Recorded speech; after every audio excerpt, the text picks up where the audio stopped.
All right. I was going over my notes from last fall, which is the only other time I've taught this class, and that last fall we were approaching the point in time where everything went online. So I know it doesn't feel like normal yet, but if we compare it to where we were a year ago, it actually feels a lot more normal to me. And I'm actually really excited about teaching the last part of this, like face to face, and being able to do more with it than I did last year.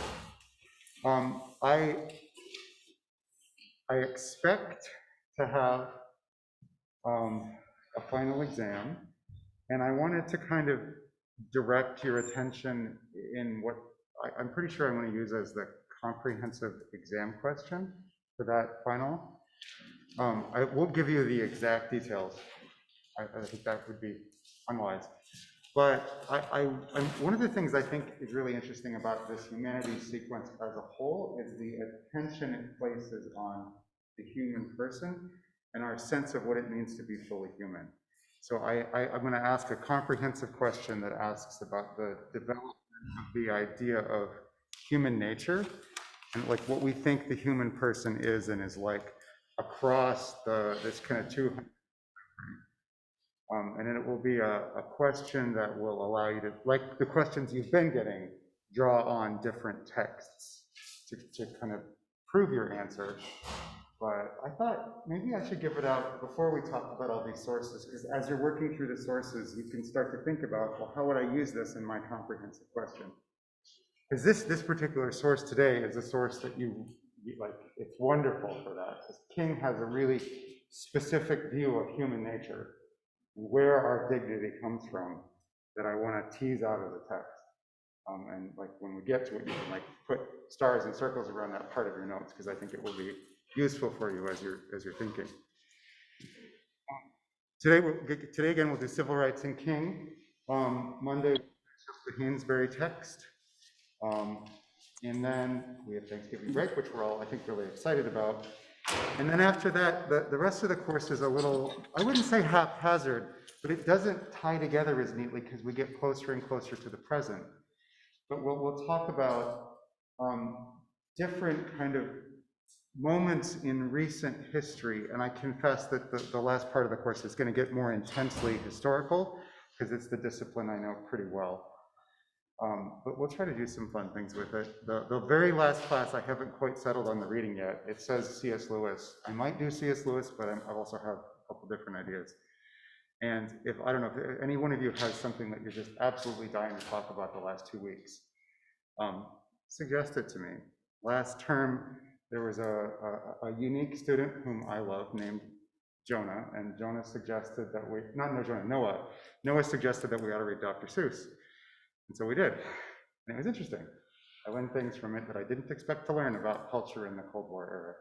So I mean that, like we'll have a pop music session after if there's like a 60s song that you're just dying to kind of unload on. We'll do that, all right? So today what I'm gonna talk about is kind of civil rights and race relations. And I wanna start with a kind of lecture. I have deliberately not given you a PowerPoint because once I have a PowerPoint, I start telling all of the stories and we'll never get to King. So I think I can be faster without it, but take notes in the next 10 or 15 minutes as if this were a lecture. Like I'm not just sort of riffing, I've got things I want to cover. The last time we talked about civil rights in America, we talked about it in the context of the Civil War, which was a victory for civil rights. At the end of the war, we saw in the US the ending of slavery, a constitutional amendment granting civil rights to all persons born in the United States, and then in the 15th Amendment guaranteeing to every man the right to vote. Elizabeth Cady Stanton immediately tried to use the 15th Amendment to vote, and she was taken to jail, and it was explained to her that that's not what the amendment meant. But you can actually see in her response the emancipatory potential that people saw in this new constitutional structure, that this was a constitution that was more focused on equality than it had been before. But the problems of the post-Civil War America were substantial. The slaves had been freed, but they'd basically been given nothing but freedom. And I don't want to dismiss that, like freedom meant everything to them. Like they're very, very pleased with the freedom that they have. But there are these enormous problems that still exist. The problems of racism, the problems of the dislocation from war, the problems of poverty. But the government and the African American community themselves focused intensely on building a kind of civil society for African Americans in the South. They created Freedmen's Bureau schools. African Americans created their own churches. African Americans who had some education rose to positions in medicine and law. And this might surprise you, but for the African American community in the 30 years after the Civil War, things weren't so bad. Generally speaking, they had been given the right to vote, and they exercised it and they used it. And the U.S. military was actually in the South, like General Grant and General Sherman and General Sheridan were there with the U.S. Army. And so they were guaranteeing to them the right to vote. The first all-black delegation from a particular state happened right after the Civil War. The Mississippi congressional delegation was this very they didn't have a very high level of education because many of them hadn't had opportunities for education, but they were very, like Frederick Douglass, intense and really good at advocating for their rights and their interests in Congress. And so this is a space in which you kind of see this uneasy freedom emerge.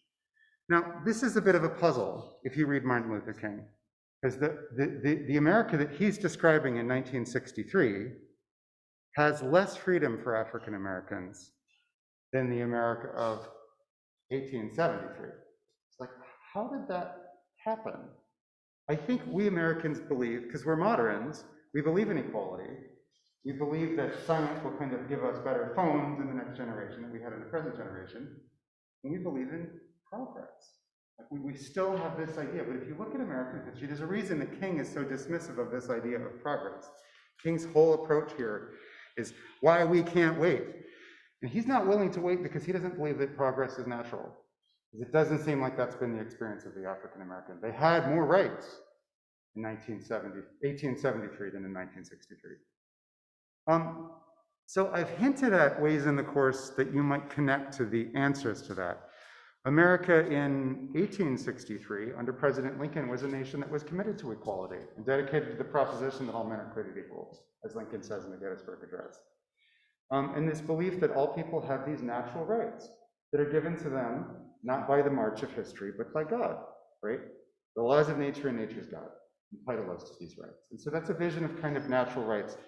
But what happens in kind of Western culture after the Civil War is the rise of a kind of social Darwinism that I think would vest progress in rights, not in individuals, but in particular groups, or in particular classes, or in particular races, or in particular empires.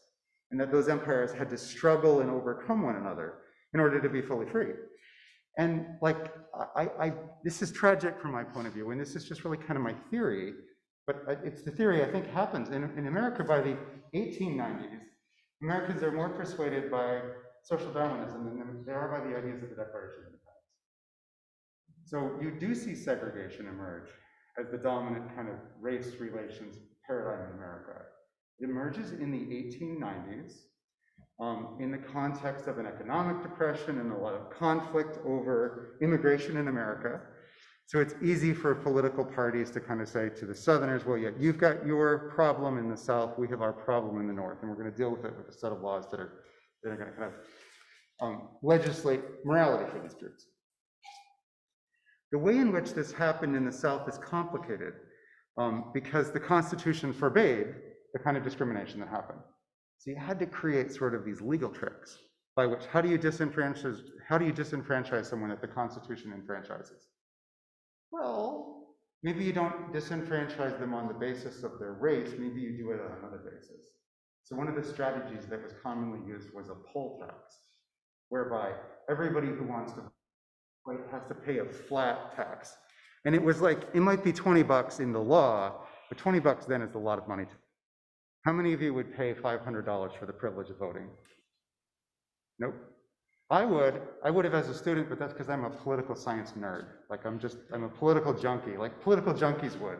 But most of you wouldn't, right? Because you don't have a lot of money. You're like not well-to-do.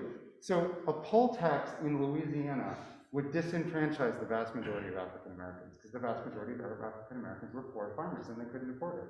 So that's one way of kind of creating a segregated society. A less sneaky way to do it would be a law like a grandfather clause, basically saying that your ability to vote depended on whether or not your grandfather could vote. So like if you were a black man in 1890 in Louisiana, your grandfather had been a slave, no. If you're a white man, then you could vote. Like, so they did these sort of sneaky things to get around the Constitution. And the Supreme Court generally didn't push it. The one law that they insisted on was that if you were going to segregate people according to like public accommodations, there was a law, the court ruled in Plessy versus Ferguson that the accommodations had to be separate but equal. But even that quickly became the euphemism because separate didn't really mean equal in the South. Like, I did a study on, I didn't do the research myself, but I read a study on education in 1940s Arkansas, right across the river from Memphis, Tennessee. So it's called West Memphis. And in West Memphis, per pupil spending for a white student was at $144 a year. And any guesses as to what it's like for a black pupil? It's a little less than $20 a year. So 144 bucks for a high school student that's white, $19 for a high school student that's black. And that sort of gives you a sense of what segregation was really like on the ground. I mean, they create these separate accommodations, they create these separate schools, but you know, you've got state-of-the-art science equipment in the white school and 40-year-old science textbooks in the black school. And that gives you a sense of what segregation was like in pre-World War II America. Now, the African-American community didn't accept this as the way things have to be. And one of the things that you see in the King letter is this recognition that there are these strong responses from within the black community about what ought to be done. So he says there are people who listen to his call for justice, and some of them say, King, you're weak, and this is a lousy response. And so like with Malcolm X would say, the only successful revolution is going to involve violence. So we should have our guns and we should be ready to go. And there is that kind of militant response, actually in the early 20th century. There was a very popular Northern leader named Marcus Garvey who argued in the 1920s and 30s for black nationalism, basically saying the way for the African-American community to move forward is to separate itself entirely from white society, to accept segregation, not because like we just were sick and tired of your culture and we want radical autonomy. And Garvey had a lot of sympathy with kind of post-colonial movements that were emerging in the 30s and 40s, but not Gandhi, because Gandhi was nonviolent. But the other approach would sort of be the approach of a famous African-American leader named Booker T. Washington. Washington wanted the nation to embrace African Americans, but was willing to accept a very slow pace of change. That this would be something that would take generations and it would largely take place through the educational process. And this was called an accommodationist approach. And King is rejecting both of these options. King is saying we can't wait, we need to act now, but we're not going to act in the path of kind of a Marxist style revolution. We're going to move forward on another basis. And so King is really powerful. His approach prevails in some ways, but this was not the majority opinion. In part, it's effective because of King himself and because of the force of his argument. Most African Americans were on one of the extremes, I think. It doesn't look like there's very much progress for the first half of the 20th century. So again, I want to emphasize that you don't get progress on civil rights happening slowly and gradually and naturally.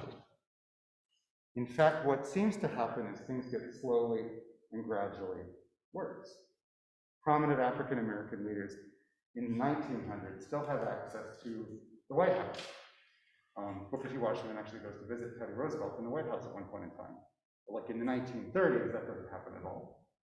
FDR is not willing to meet with prominent civil rights leaders because he just doesn't want to be seen. It seems like racism is increasing in power rather than decreasing in power. And if you think about what we've studied in Europe, with the rise of Nazi Germany the increase of kind of racially oriented conflict thinking doesn't seem to be on the decline in the 20th century, it seems to be on the rise. So World War II then, like if I were writing a history essay, like talking about a crisis point, like that shows us that these ideas are kind of contingent, I would talk about World War II again here.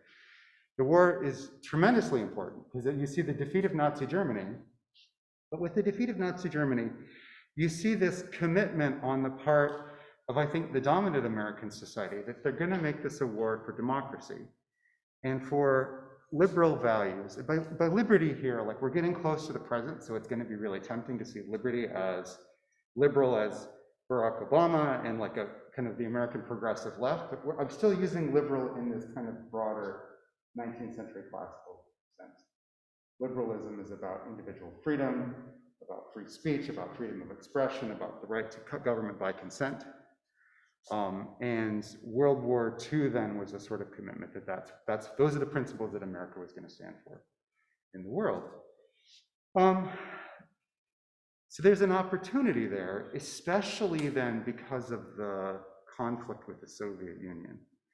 You have in the 1950s and 60s, two of these major things that we've already put on the table, so I just want to remind you of them. The first is that we see the Nazis removed, and so history sort of has become this contest between communism and capitalism. These are both universal ideologies that claim that they're going to rule for the whole world. So capitalism is, the Americans would say, the way that the economy of the whole world ought to be organized.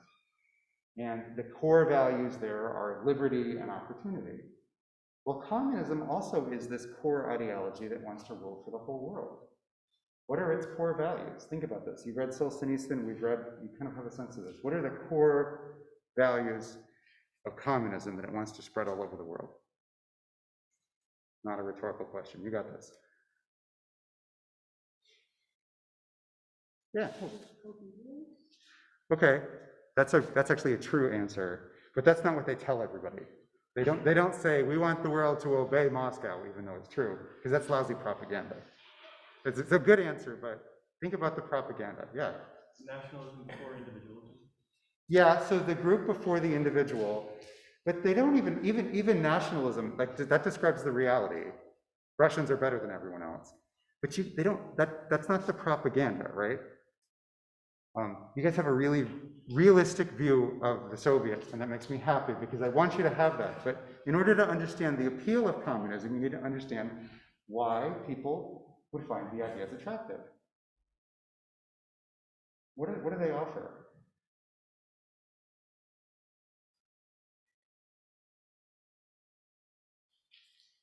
Marx says, workers of the world unite.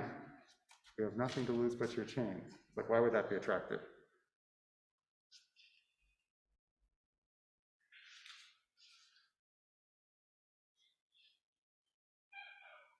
It doesn't seem attractive to you, I think, because you don't feel like you're in chains anymore, because capitalism has done such a wonderful job of setting you free from the things that oppress 19th century workers. But again, put yourself from the point of view of people who don't feel. King was accused of being a communist. Not without there was a little bit of truth in it. It was mostly false, but there's a little bit of truth in it. So what would someone who is an African-American civil rights organizer find attractive about communism? Yeah? Yeah, good. Killed it, Natalie. A for discussion today. Yeah, this is the one thing that Marx is supposed to do. Like, it creates this radical situation. You don't have individuality anymore. You don't necessarily have liberty anymore, but everyone is the same and is supposed to be treated the same before the law, at least in theory. Now, actually, what you get is authority in Russian nationalism. It does work, but that idea is really powerful. And so this is something that the US government had to really struggle against in their struggle against communism. If you looked at the United States in the 1950s, all of American rhetoric about liberty had a problem, right? Because you could look at the way that the 10th of the American population where African American were being treated, and it didn't really seem like this was liberty. So this is a major issue for liberalism, because it looks like we have our own inconsistencies, just like Stalin talks a good talk, but actually is a thug, it looks like Teddy Roosevelt, not Teddy Roosevelt, Franklin Roosevelt and Harry Truman talk a nice talk about liberty, but actually that's not what the US is. So there's a lot of pressure on the United States to clean up its act because of the Cold War. And we see that in this legal transformation that starts to take place in the 50s and 60s. And so here I want to fill you in on a couple of key events, both because it will help you understand King, but also because it's going to help you understand what's happening with Lorraine Hansberry, right? So this is written in 59. And up until 1959, it looks like you're seeing a legal shift, but not a cultural shift. So let me identify a couple of things that happen. The one really major thing is the Brown versus Board of Education decision in 1954. This is something that King refers to, but Hansberry doesn't talk about much. And this is a legal case that involved all of the school districts in Topeka, Kansas. Topeka was an interesting place to litigate segregation because it wasn't a Confederate state. So this is actually a Western state that had sided with the Union during the Civil War. But Topeka, in spite of that, was still segregating its students because of the prevailing racism of the people in Topeka. But you could at least litigate it there and you wouldn't get lynched for trying to litigate it. So the argument that was made, the NAACP was a liberal organization of civil rights lawyers who argued before the Supreme Court that you needed to strike down segregation because it was inherently unequal. What they were asking for was not better funding for black schools. They wanted to just put all of the children together. And the court in the Brown decision agreed with their reasoning that psychologically, they said, they used science, but they thought they were making a modern decision. Psychologically, they said the institution of segregation damages children. Because it creates this, just the very act of segregation creates in their mind this idea of inferiority. And so they said it's inherently wrong. You need to end this, and you need to end this now. Except, actually, that's not quite what they said. They said segregation is wrong. We have no idea what to do. Come back next year, and we'll hear another case on this. And they heard another case. And what the court said in 1955 was, we want the South to desegregate, and here was the phrase, with all deliberate speed. So the Supreme Court decision, you've all heard about it. It's a really famous decision. It's a sweeping statement of principle, but it doesn't do jack squat. Like a decade later, when King is struggling in Birmingham to end segregation, only 2% of the schools in the former Confederacy have been integrated. If you just think the court decision doesn't change anything. It's a sweeping statement of principle, and that's nice. The segregation is still happening. And what Southerners have adopted is this policy of, they called it massive resistance, which is basically to say, we're never going to do this. We'll shut down our own schools. We'll dissolve public schooling in the South and just force everyone to pursue private education before we'll integrate. You guys ever seen, and the movie's getting dated, but it's a good movie, and Denzel Washington's in it. You ever seen Remember the Titans? Like, that's a good, I think it's a good flick. Do you know when that story happens? So that's when integration finally takes place in Alexandria, Virginia, like on the immediate other side of the river from the capital. That's 1974. So like when Hansberry is writing, when King is writing, segregation is still very much happening on the ground. And this takes a generation to change. So it's like we today kind of look in our society and we look at what's happening and we kind of have this progress idea that things generally get better and better and better. But if you read Hansberry and you read King, they don't believe in progress. Why? Because they haven't seen it. Like King has this beautiful line in this letter that basically progress isn't inevitable. Progress only happens when committed citizens fight for justice and put their bodies on the line to make society better. It doesn't happen on its own. And that was the African American experience. And African Americans generally had the sense that, and here there's a bitter scholarly debate, and I don't want to do much more than suggest, and scholars really fight about this, and if you want to know more, you could take a class that examines it.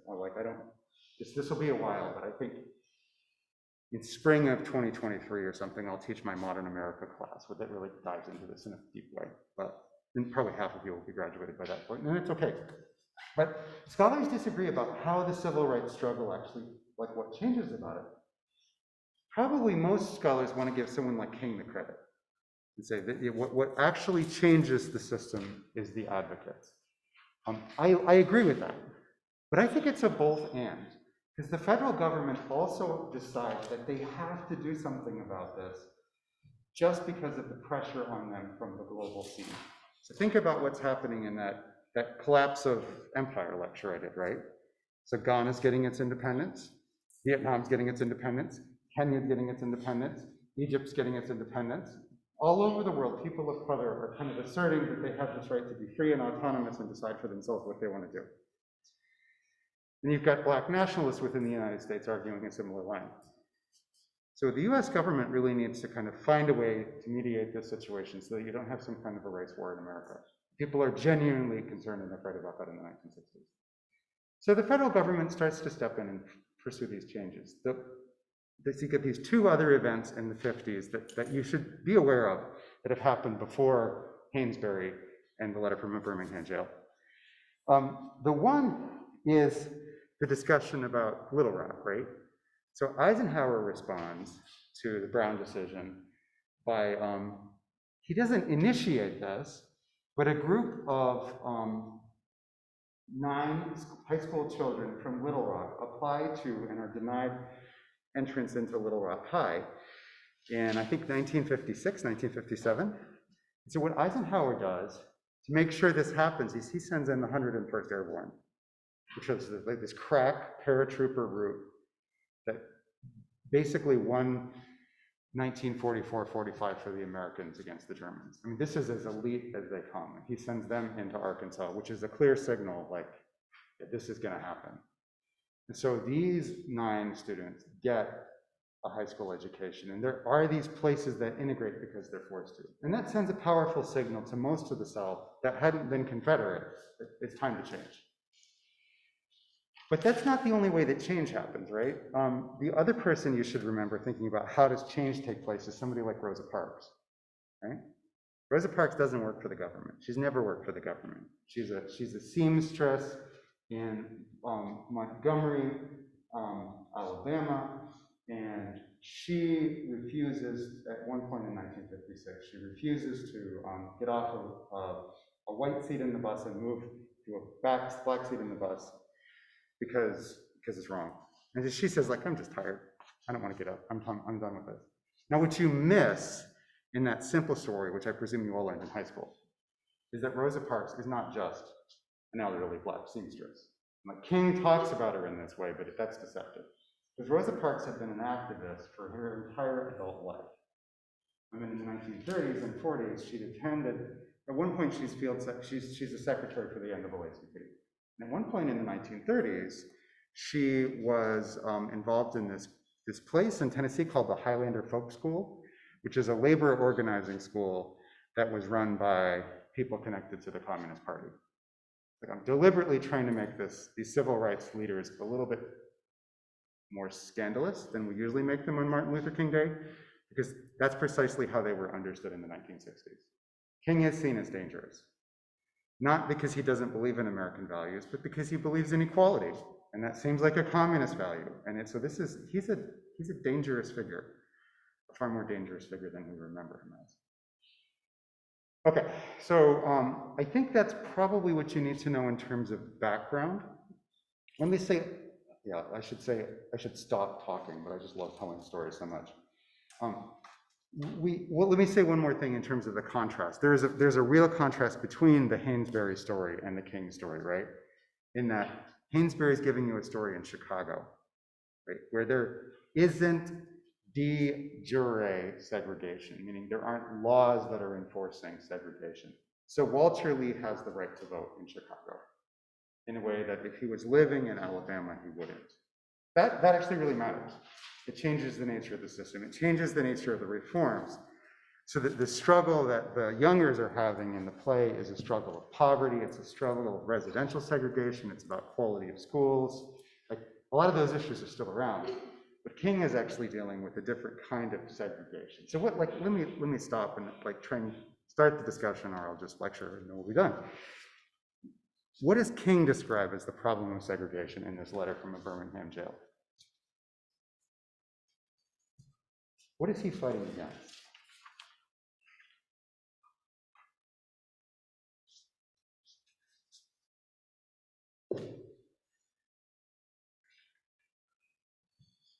What does segregation look like?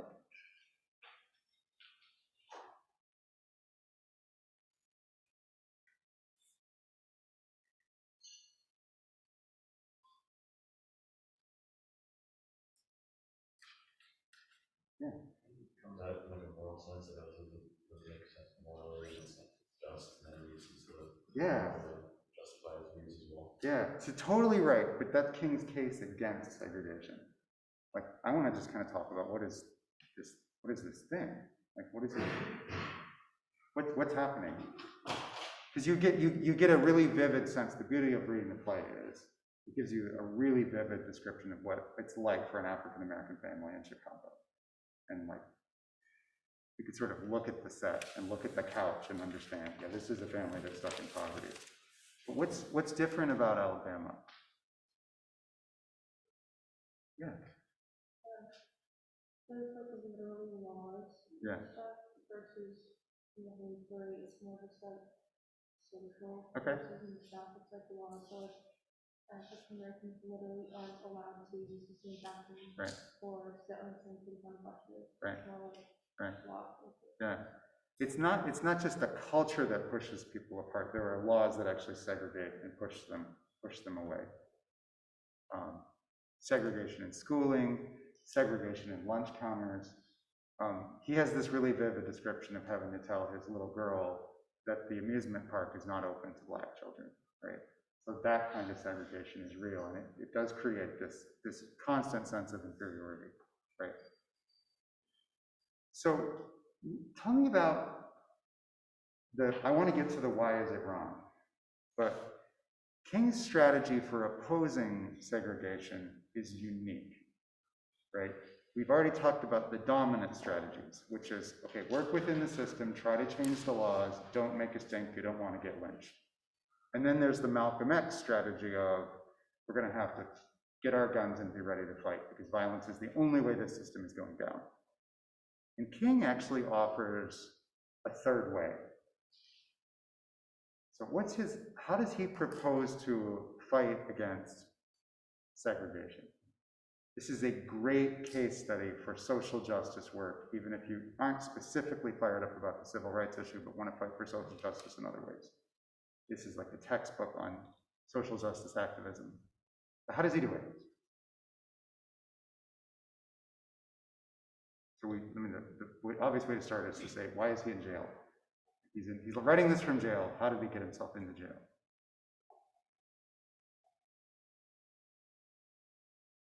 Yeah. He first starts trying negotiations, right? Yeah.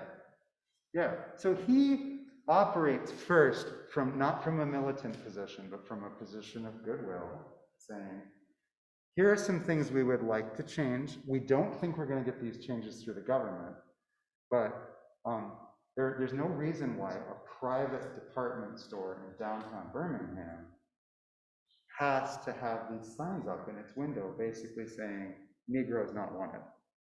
Like, you don't have, there's no law that says you have to be a jerk about this, right? Stop being such a jerk about this. So like that's the kind of thing he opens up in negotiation. And what does he discover, not so much about the government, because he doesn't have any hope in the government. What does he discover about kind of white society as a whole? And he's not criticizing the national, but he's talking about the white community of Birmingham. Do they want to change? Not really. They don't want to get embarrassed, so they're willing to do as little as they have to do to make King sort of settle down. They treat him as if he's sort of bribable. So King promotes something called direct action, right? Which sounds revolutionary, and it is revolutionary, but it's not what Malcolm X means by revolution. So tell me what direct action is, if you could.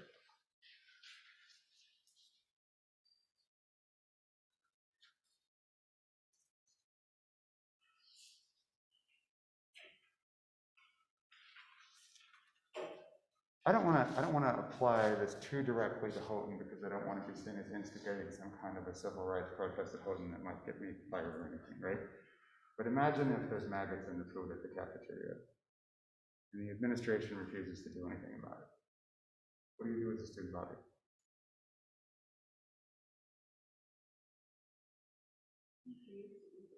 Refuse to eat in the cafeteria. Okay, yeah. So that's actually, that's a large chunk of what's going on. Like there are these businesses that won't open, or that, yeah.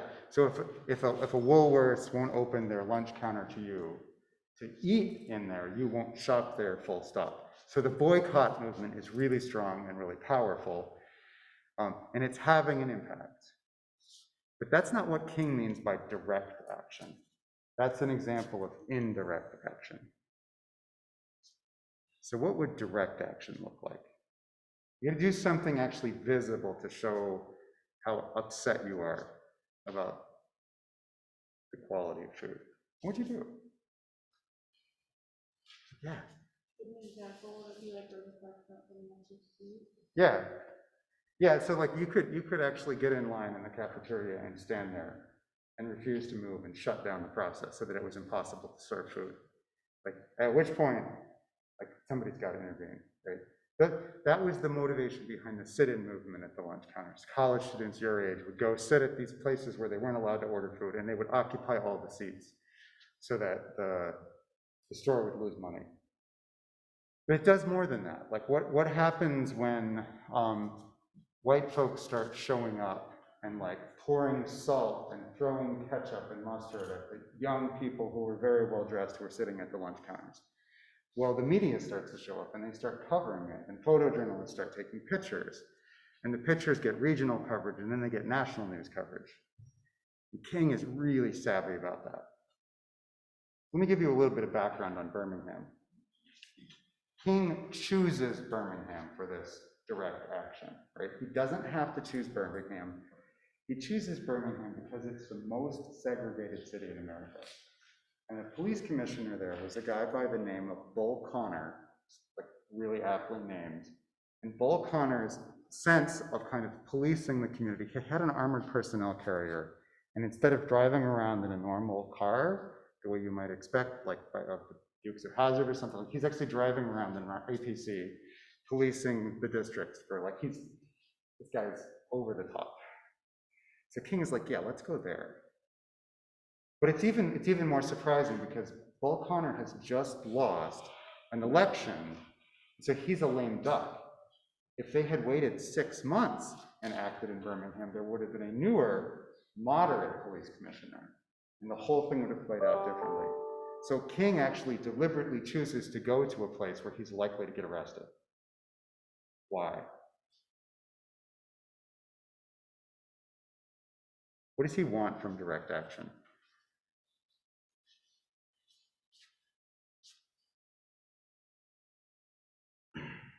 Yeah? Create like a scene that you can then take to a national scale. And Yeah. measure. Yeah. Yeah. So he wants it to blow up, and it does, and it really does.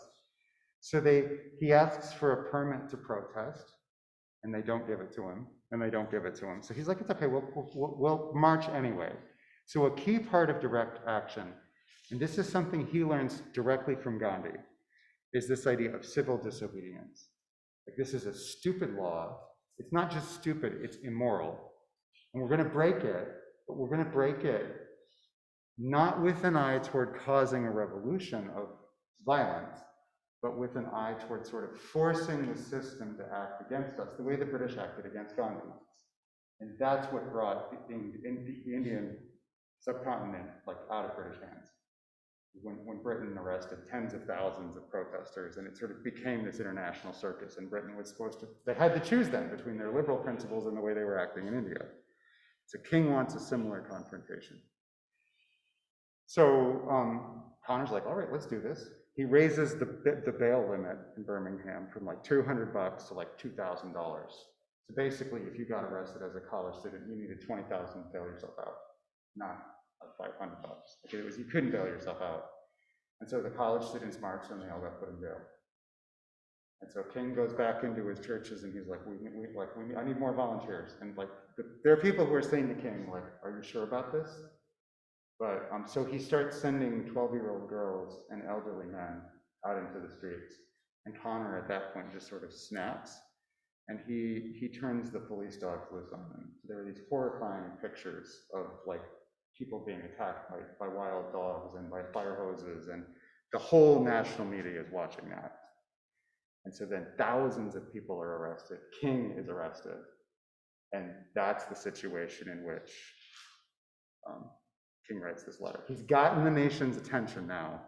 And so this is a letter that's published in, it's sent directly to a few congressmen, but it's like, now let's turn to the question you raised, right? I see one of the great crises of the 1960s is the sort of, if you read the existentialists and you read the Vienna Circle and you sort of read the professional ethicists who are doing philosophy, they've basically gotten to the point where they would say, well, all ethical statements are basically just feelings. So there's actually no scientific statement, there's no scientifically meaningful way to talk about right and wrong. It's just sort of all about preferences. And so King needs a way to kind of fight that. And America is a society of law and order. It's just like Nazi Germany was. Like in Nazi Germany, everyone did what they were told. And it feels like a lot of people in the South are just doing what they're told and they're just obeying the law. So King offers a different way forward to think about how do we talk about right and wrong? How do we oppose injustice? So why does he say segregation is wrong? This is hard for us because we don't know how to have these conversations anymore. This is part of our modern dilemma. Generally speaking, Houghton students can point at a biblical text or a religious reason and say, well, this is why it's wrong. And that's fine, but that doesn't work in a pluralistic society like the United States of America as a basis for national justice necessarily. So even though King is a devout Christian, he doesn't do that. He doesn't say, well, you can't do this because the Bible tells me so. Now, King believes that, but he needs something more than that. So how does he argue that, why is it okay for them to break the laws on protesting? There's a wonderful section pretty early in the letter that addresses this.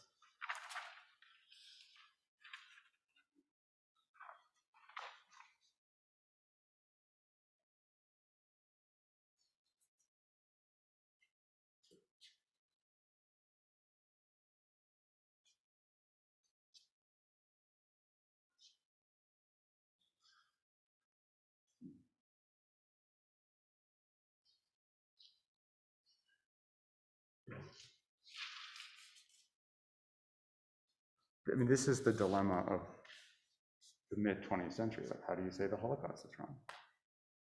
Do you have a moral basis? Or should we just respond like an existential hero and suffer in a way that's meaningful? I mean, King is not interested in the existential solution.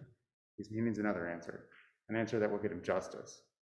Because the existentialist doesn't believe that you can get justice, and King wants justice now. So, how do you fight for it?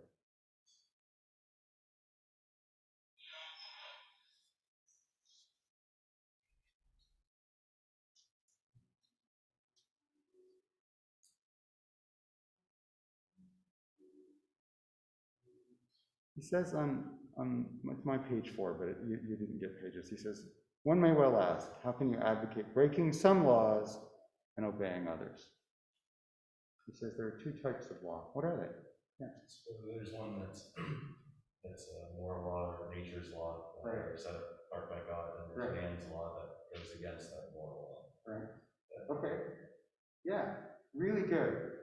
Where does he get this distinction from? You weren't in my Humanities 101 section, so like I don't know if you actually read this. I don't know who you studied with, but like, thank you. Yeah, nicely done. Yeah.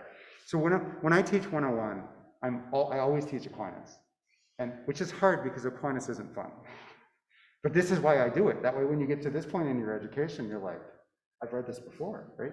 So King has the benefit. I'm going to get preachy, like as if I've not been preachy for the whole semester, but like. King has the benefit of a liberal arts education, like the kind that you're getting right now. He studied at Morehouse, he's read the classics, he's read the greats, he's read Aquinas, he's read Socrates, he's read Sophocles, like he's got this stuff. So when he needs to find a way to explain why something is wrong, he has this common moral language for other people who are also so educated. And he's able to refer to the tradition of the humanities. These kind of enduring questions. And yes, he's able to say, okay, so like, yeah, contemporary ethics has lost its mind. But there is this book called the Summa Theologica by St. Thomas. And St. Thomas draws this distinction, and he says, I think St. Thomas is right.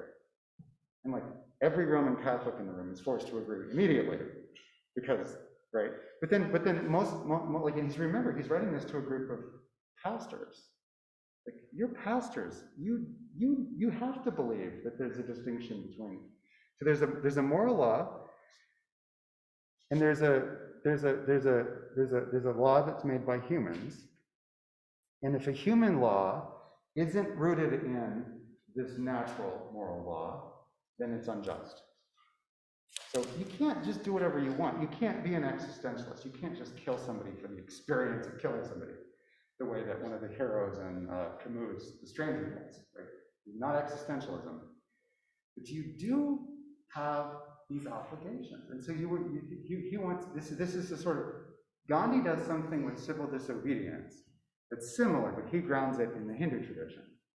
So King doesn't attempt to explain like Hindu theology. It's like that he's not going to get anywhere.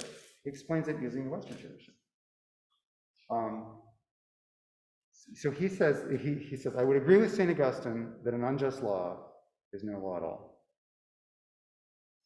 So he's like, let's talk about what's just and what's unjust.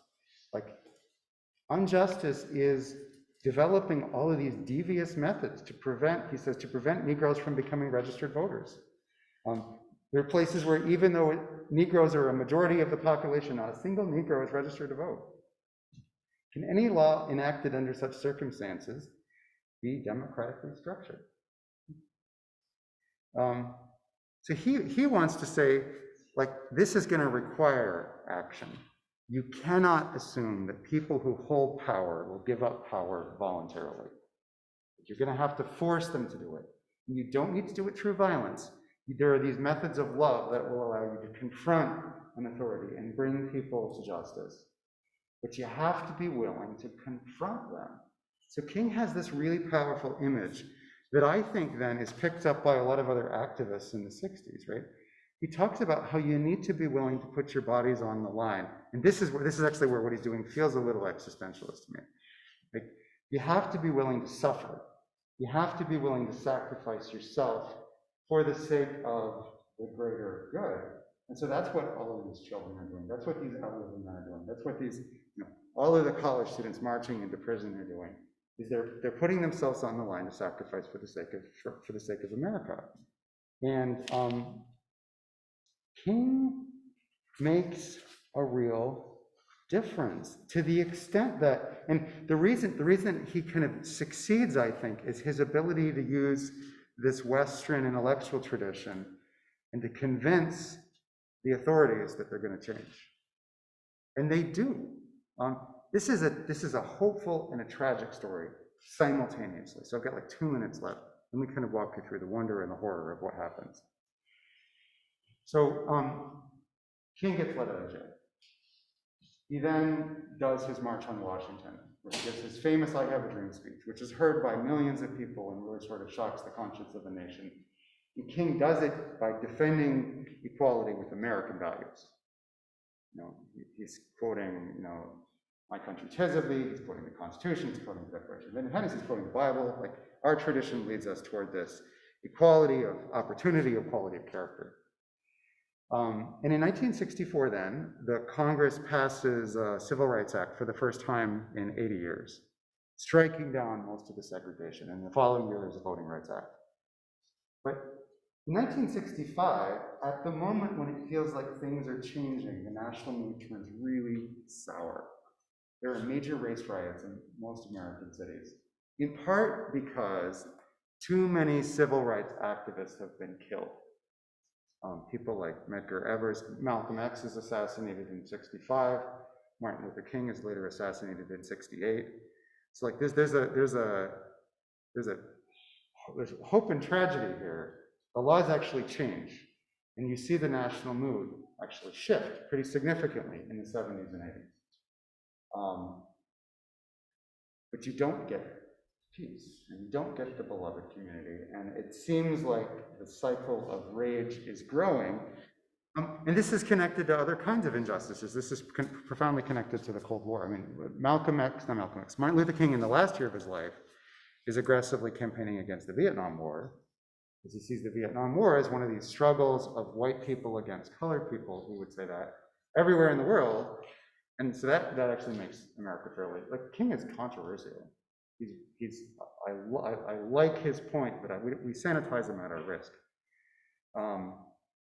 And so you move into this period in the 60s and 70s where it feels like the tradition is coming apart, coming unglued. And so that's the word, like, read Raisin in the Sun as that kind of story. Like, it's, we see things that are gonna work. We see this economic opportunity actually can create hope for the family, but she sees this world that's really coming apart. And the one thing that kind of held the family together was this tradition. And it seems like the young people are not interested in tradition as a thing that might keep them together. You see the same thing in the civil rights movement. King is holding on powerfully to the Christian tradition as the thing that can hold America together. But the younger activists after his assassination are more like Benita, not really interested in the tradition. They want revolution. So this is a great dilemma. Or how can we be what King called the beloved community? Like, we're still, if you think about what's happened in the last year and a half, like, that's still totally a struggle for us today. It's not over. All right, I'm out of time. Have a great weekend, and we'll come back and talk about Raisin in the Sun on Monday.